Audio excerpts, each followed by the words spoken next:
remain in alert mode here at the Weather Channel for what could end up being one of the greatest storms of all time around Baltimore. That's a possibility when it's all added up. You know what? The storm isn't finished yet throughout the Northeast. This is a live look at what you're seeing in New York City right now. We'll tell you what is headed into the area coming up. Hello and welcome to this very special edition of Weather Center. I'm Janetta Jones. And I'm Paul Emick. Thanks so much for being here at the Weather Channel. When we say alert mode, that means the conditions have become so threatening in a part of our country, in this case the Mid-Atlantic and the Northeast, we're into a heightened state. We're bringing you extensive coverage designed to keep you ahead of the storm. Right here at the Weather Channel, a lot to bring along. Even looking at the latest on the storm here. Rough problems, disaster and emergency declarations already have been announced by the governors of New York, Kentucky, New Jersey, West Virginia, Maryland, and Delaware. So far, 20 deaths reported from the storm.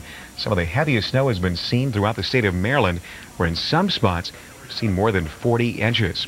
Now into Boston right now, another area still bracing for the storm's worst as it cranks up the coast. We're joined now by reporter Ron Gallivan, who joins us live with the latest. Ron, you're keeping your eye on the situation there, and how are things shaping up there today?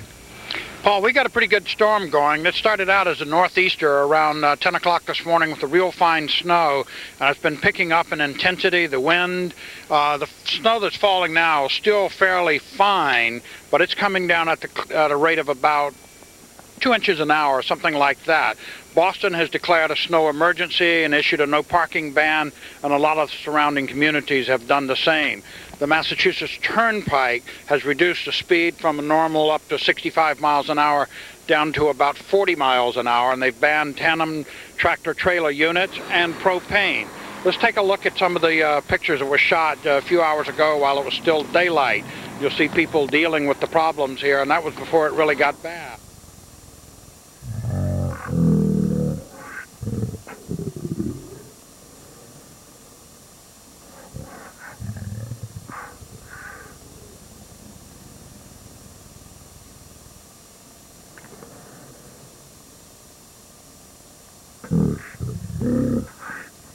That was reported to the National Weather Service.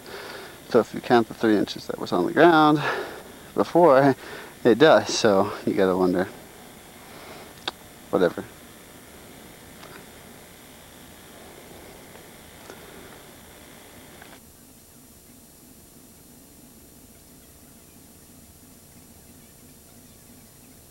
Snow accumulations are we looking at when this storm finally moves out? Okay, well, it looks like most of the snow in New York has fallen, but it's not going to take much more to get to the number 3 and even to the number